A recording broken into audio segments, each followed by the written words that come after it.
The President of India unfolds the national flag at Kartavya Park in New Delhi. We celebrate this day with great joy and dedication. Today we all have gathered here to celebrate this great day.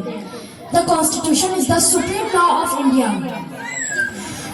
Our freedom fighters work hard for India independence. They gave their lives to make India free. Today we honor their sacrifices. We celebrate Republic Day with flag hosting, parades and cultural programs.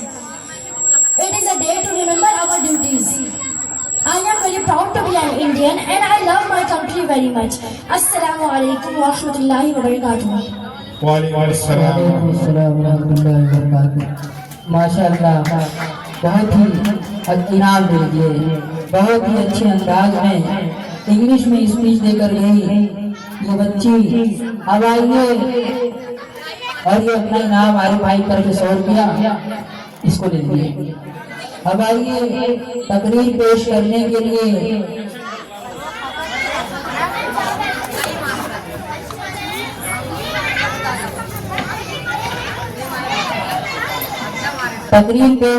लिए अल्फिया बिन इस्माइल जो कि हुकूके वालिदैन के ऊपर उनका बयान होगा कि अल्लाह ताला ने वालिद और वालिदा का क्या हुकूक हमारे लिए दिया है, वो हमें इसके मुतालिक समझाएंगी कि हमारा माँ बाप के ऊपर क्या हक है और हमें उनके साथ क्या मामला करना चाहिए।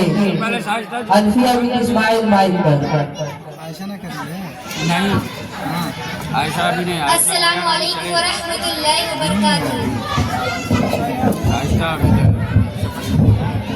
इसके बाद एक्शन प्रोग्राम वाले बच्चे तैयार हैं इंशाअल्लाह उनका नंबर।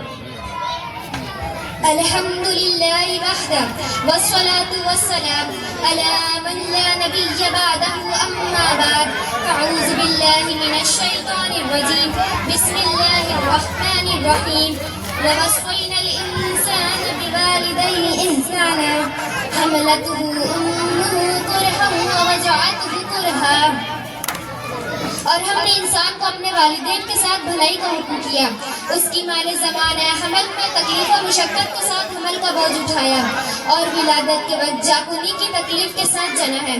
मोहतरम सामईन और मेरे दीनी भाइयों और दोस्तों, कुरान मुक़द्दस में अल्लाह रब्बुल इज़्ज़त ने कई जगह अपनी इबादत और अपने हक़ के साथ वालिदैन के हक़ का भी जिक्र फरमाया और जहाँ मालिक अर्ज़ समा खालिक कायनात ने अपनी इबादत की ताकीद फरमाई है, वहाँ वालिदैन के साथ हुस्न सलूक और रवादारी की भी ताकीद फरमाई है। कहीं फरमाया ववस्सैनल इंसान बिवालिदैहि इहसाना, हमने इंसान को अपने वालिदैन के साथ भलाई का हुक्म किया। और कहीं फरमाया ववस्सैनल इंसान बिवालिदैहि हुस्ना, और हमने इंसान को अपने माँ बाप के साथ हमदर्दी की ताकीद की है। अलगर्ज वालिदैन का हक औलाद के ऊपर अल्लाह के बाद दूसरे नंबर पर है, इसीलिए अल्लाह तबारक व तआला मौजूद हकीकी है। आलम असबाब में वालिदैन अपने औलाद के वजूद का सबब ज़ाहिरी है, इसीलिए अल्लाह ताला ने जगह जगह माँ बाप के हुकूक की अहमियत की ताकीद की है कि हमेशा अपने वालिदैन के साथ अच्छा सलूक करते रहो, उनकी ताज़ीम व मोहब्बत और खिदमत गुजारी को अपनी शादा समझो। जनाब रसूल पाक सल्लल्लाहु अलैहि वसल्लम ने एक हदीस में इरशाद फरमाया कि एक नौजवान सहाबी बहुत इबादत गुजार थे, नमाज रोज़ा सदका खैरात और भलाई के कामों में सबसे आगे रहते थे, लेकिन घर में उनकी बीवी और माँ के दरमियान इख्तिलाफ और अनबन रहती थी। वो बीवी की बात में आकर माँ के ऊपर बीवी की बात को तरजीह देते थे, जिसके नतीजे माँ उनसे बहुत खफा रहती थी। इत्तेफाक से उस नौजवान की मौत का वक्त आया, उससे कलमा नहीं पढ़ा जाता था, तो उनकी बीवी ने रसूल सल्लल्लाहु अलैहि वसल्लम के पास यह कहला भेजा कि मेरा शौहर नज़ा की हालत में है, चाहते हुए कि आपको बतला दूं। तो रसूल सल्लल्लाहु अलैहि वसल्लम बनफ्स नफीस तशरीफ लाए और हुजूर सल्लल्लाहु अलैहि वसल्लम ने कहा कलमा पढ़ो। तो उन्होंने कहा कि मुझ में इतनी ताकत नहीं कि मैं कलमा पढ़ूं। तो रसूल सल्लल्लाहु अलैहि वसल्लम ने मालूम किया कि उनकी वालिदा जिंदा है। लोगों ने कहा जी हाँ। तो रसूल सल्लल्लाहु अलैहि वसल्लम ने उनकी वालिदा को बुलवाया और उनसे कहा कि अपने बेटे को माफ कर दो।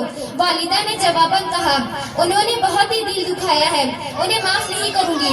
تو اس پر آپ صلی اللہ علیہ وسلم نے لکڑیاں جمع کرانے کا حکم دیا اور اس میں آگ لگوا دی. پھر ماں سے پوچھا کہ اگر میں تمہارے اس بیٹے کو آگ میں جلا دوں تو کیا تم اس کو بچانے کی سفارش کرو گی؟ ماں نے کہا ہاں. تو رسول صلی اللہ علیہ وسلم نے فرمایا کہ جہنم کی آگ اس سے کئی زیادہ سخت ہے. جب تمہیں اس آگ میں جلانا گوارا نہیں تو اس سے کئی زیادہ سخت ترین آگ میں جلانا کیسے گوارا ہے؟ لہذا تم یا تو اپنے بیٹے کو معاف کر دو ورنہ ہم تمہارے سامنے ہی اس کو آگ میں جلا دیتے ہیں. اس پر نے کہا یا رسول اللہ آپ گواہ رہے، میں نے اپنے بیٹے کو معاف کر دیا اور اس سے راضی ہوں. اس کے بعد آپ صلی اللہ علیہ وسلم نے بیٹے سے کہا کلمہ پڑھو. انہوں نے کلمہ پڑھا. محترم سامعین، آپ نے دیکھا کہ ماں باپ کی ناراضی اولاد کے لیے کتنی خطرناک ہوتی ہے، لیکن آج اولاد کے لیے کتنی خطرناک ہوتی ہے. جب اسے جوانی آئی تو اس نے والدین کو کیا صلہ دیا؟ یہی بیوی کے کہنے سے ان کی بے عزتی کی، ان کو گھر سے الگ کر دیا، ان پر جیون تنگ کر دیا.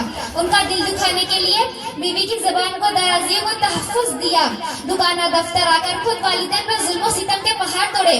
ارے والدین کو اپنے کندھوں کا بوجھ سمجھنے والوں اور خوبصورت کوٹھی کے لیے ان کو غیر سمجھنے والوں، ذرا اس حدیث پر غور کرو کہ جنہوں نے والدین کی نافرمانی کی دنیا ہی میں اللہ نے کیسی سزائیں دی. اسی لیے عزم کرو کہ انشاءاللہ والدین کی خدمت ہر حال میں کرنی ہے. انشاءاللہ. اللہ آپ کو اور مجھے والدین کی اطاعت کی توفیق عطا فرمائے. آمین. وما علینا الا البلاغ. ماشاءاللہ. بہت ہماری بھائی کی طرف سے انعام دے دیجیے. بہت ہی اچھے انداز میں ماں باپ کے حقوق کو آپ نے بتایا. کسی شاعر نے کہا تھا وہ تھے محروم تعلیم سے مگر مجھ کو پڑھایا. وہ تھے محروم تعلیم سے مگر مجھ کو پڑھایا. پسینہ حد سے بڑھ کر بھی میری خاطر بہایا. کھڑا رہتا ہوں شاہوں میں جو میں آج اپنا سر اٹھا کر. کھڑا رہتا ہوں شاہوں میں جو میں اپنا سر اٹھا کر. میرے والد نے مجھے آج اس قابل بنایا. میرے والد نے مجھے آج اس قابل بنایا. تو آئیے اب میں ایکشن پروگرام کو پیش کرنے کے لیے ان کے گروپ کو دعوت دے رہا ہوں. وہ ڈائس پر آئیں اور اپنا ایکشن پروگرام پیش کریں.